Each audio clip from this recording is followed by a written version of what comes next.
दोस्तों, आप सभी को नमस्कार, प्रणाम, राधे राधे। दोस्तों, आप सब कैसे हैं? तो कृष्ण महाराज की कृपा से आप सब अच्छे ही होंगे। दोस्तों, आप सभी को हमारे YouTube चैनल में एक बार फिर से हार्दिक हार्दिक स्वागत है। दोस्तों, आज हम लेकर आए हैं वृश्चिक राशि फल के बारे में।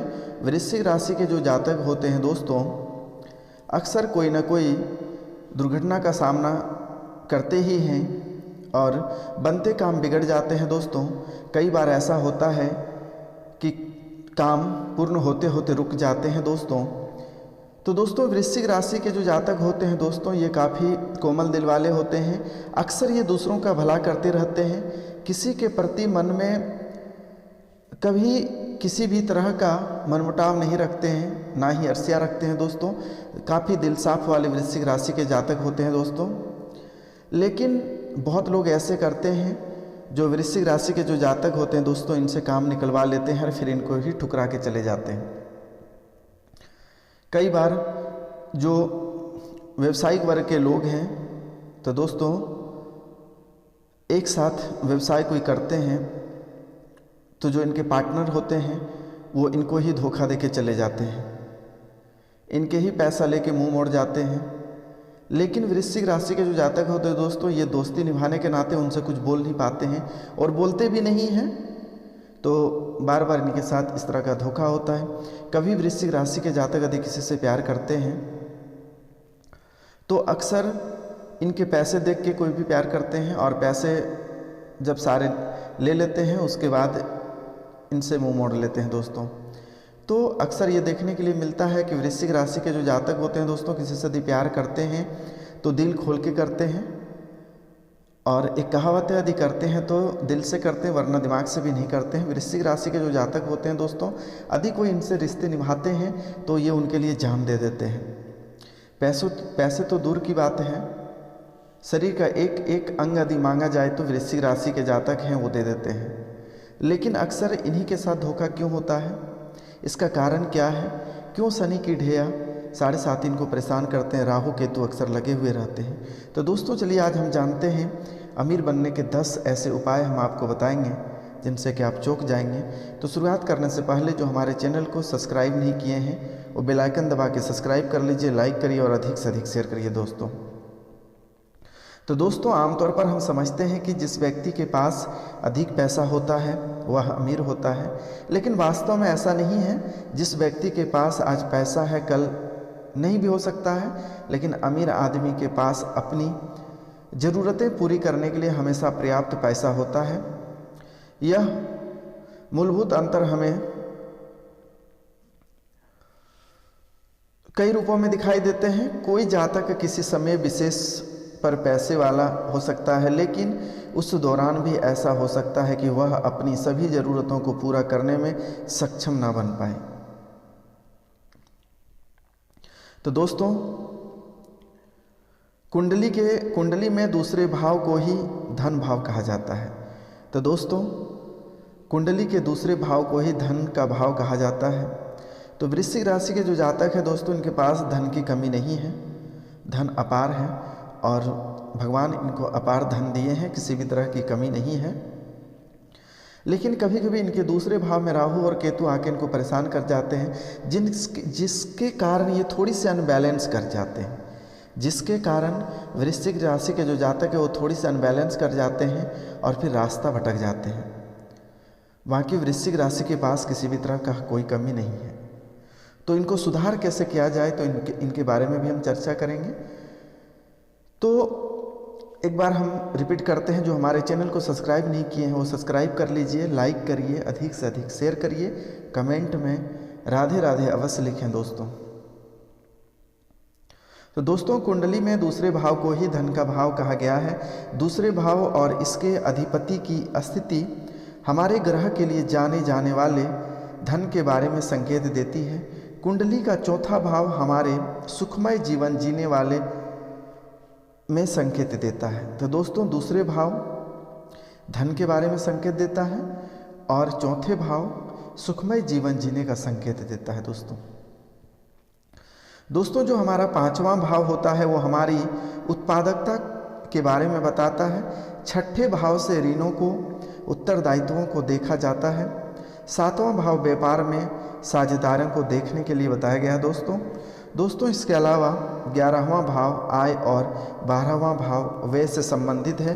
प्राचीन काल से ही जीवन में अर्थ के महत्व को प्रमुखता से स्वीकार किया गया है। इसका असर फलित ज्योतिष में भी दिखाई देता है। दूसरा, चौथा, 5वां, 6ठा, 7वां, 11वां और 12वां भाव कमोबेश हमारे धन के बारे में ही जानकारी देते हैं। दोस्तों केवल दूसरा भाव सक्रिय होने पर जातक के पास पैसा होता है लेकिन आय का निश्चित स्रोत नहीं होता है। लेकिन दूसरे और 11वें दोनों भावों को मजबूत और सक्रिय होने पर जातक के पास धन भी होता है और उस धन से अधिक धन पैदा करने की ताकत भी होती है। तो ऐसा जातक को ही सही मायने में अमीर कहते हैं दोस्तों केवल दूसरा भाव सक्रिय होने पर जातक के पास पैसा होता है लेकिन आय के निश्चित स्रोत नहीं होता है। लेकिन दूसरे और 11वें दोनों भावों में मजबूत और सक्रिय होने पर जातक के भाव धन भी होती है। जातक के पास धन भी होता है और उस धन से अधिक धन पैदा करने की ताकत भी होती है। ऐसी जातक को सही मायने में अमीर कहते हैं तो दोस्तों दूसरा भाव प्रबल होने पर जातक के पास पैतृक धन बहुयात से होता है।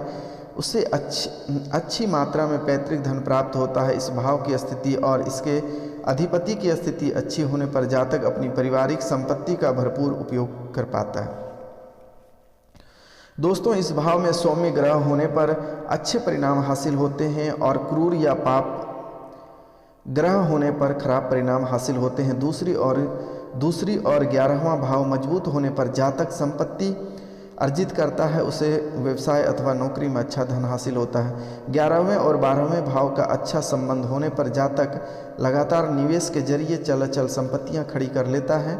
5वां भाव मजबूत होने पर जातक सट्टा या लॉटरी के जरिए विपुल धन प्राप्त करता है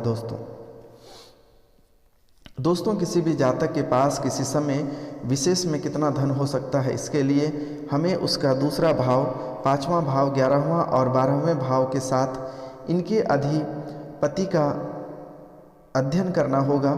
इसके जातक की वित्तीय स्थिति काफ़ी हद तक सही आकलन हो सकता है। इस सभी भावों और भावों के अधिपति की स्थिति सुदृढ़ होने पर जातक कई तरीकों से धन कमाता है और अमीर बन जाता है दोस्तों।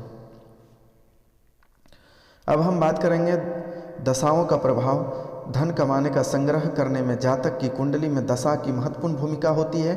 द्वितीय भाव की अधिपति यानी द्वितीय येश की दशा आने पर जातक को अपने परिवार में संपत्ति प्राप्त होती है। 5वें भाव के अधिपति यानी पंचमेश की दशा में सट्टे या लॉटरी से धन आने के योग बनते हैं। आमतौर पर देखा गया है कि यह दशा बीतने के साथ ही जातक का धन भी समाप्त हो जाता है। 11वें भाव के अधिपति यानी एकादश की दशा शुरू होने के साथ ही जातक का अटका हुआ पैसा आने लगता है।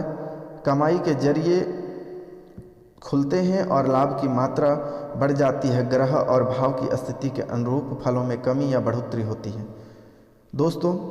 इसी तरह 6ठे भाव की दशा में लोन मिलना और 12वें भाव की दशा में खर्चों में बढ़ोतरी के संकेत मिलते हैं। शुक्र की महिमा वर्तमान दौर में जहां भोग और विलासिता चरम पर है, किसी व्यक्ति के धनी होने का आकलन उसकी सुख सुविधाओं से किया जा रहा है। ऐसे में शुक्र की भूमिका उत्तरोत्तर महत्वपूर्ण होती जा रही है दोस्तों किसी जातक की कुंडली में शुक्र बेहतर स्थिति में होने पर जातक सुविधा संपन्न जीवन जीता है। शुक्र ग्रह का अधिष्ठापन वैसे शुक्राचार्य को माना गया है जो राक्षसों के गुरु थे, लेकिन उपायों पर दृष्टि डालें तो पता चला कि शुक्र का संबंध लक्ष्मी से अधिक है। शुक्र के आधिपत्य में वृषभ और वृश्चिक राशियां हैं। इसी के साथ शुक्र मीन राशि में उच्च का होता है। इन तीनों राशियों में शुक्र को बेहतर माना गया है। वृश्चिक राशि में शुक्र काफ़ी अच्छा होता है दोस्तों। कन्या राशि में शुक्र नीच होता है, अतः कन्या का शुक्र अच्छे परिणाम देने वाले नहीं माना जाता है। लग्न अनुसार पैसे वाले होते हैं दोस्तों। तो दोस्तों अब हम बात करेंगे लग्न अनुसार कमाने वाले।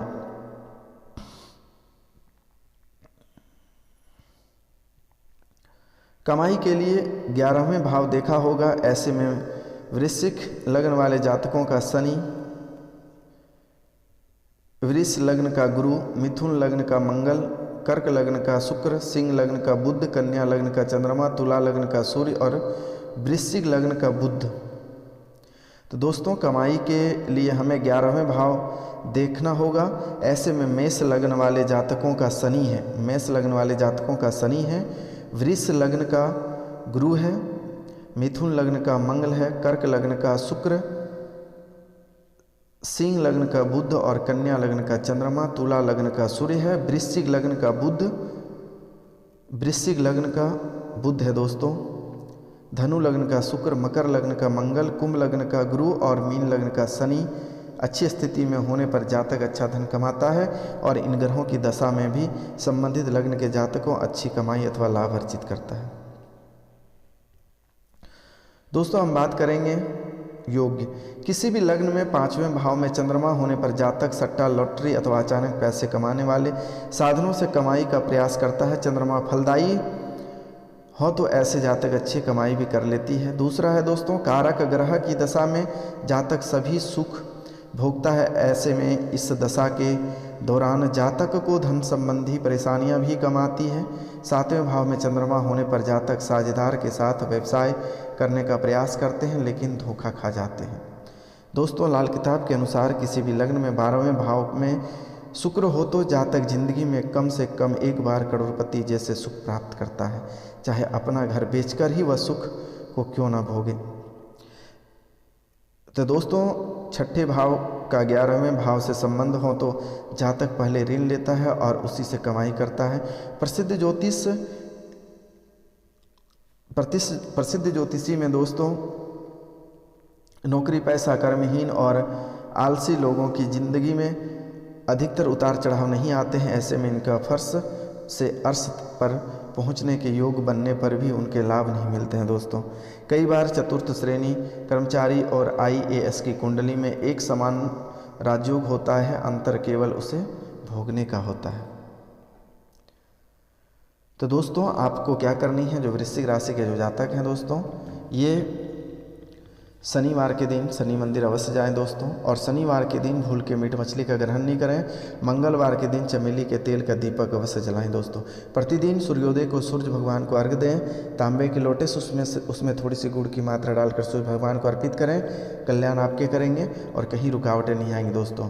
तो दोस्तों बस आज इतना ही। नमस्कार, प्रणाम, राधे राधे। फिर हम आपसे मिलते हैं अगले वीडियो में। यदि हमारा वीडियो अच्छा लगा होगा तो लाइक करिए, सब्सक्राइब करिए, शेयर करिए, कमेंट में जय श्री कृष्ण अवश्य लिखें।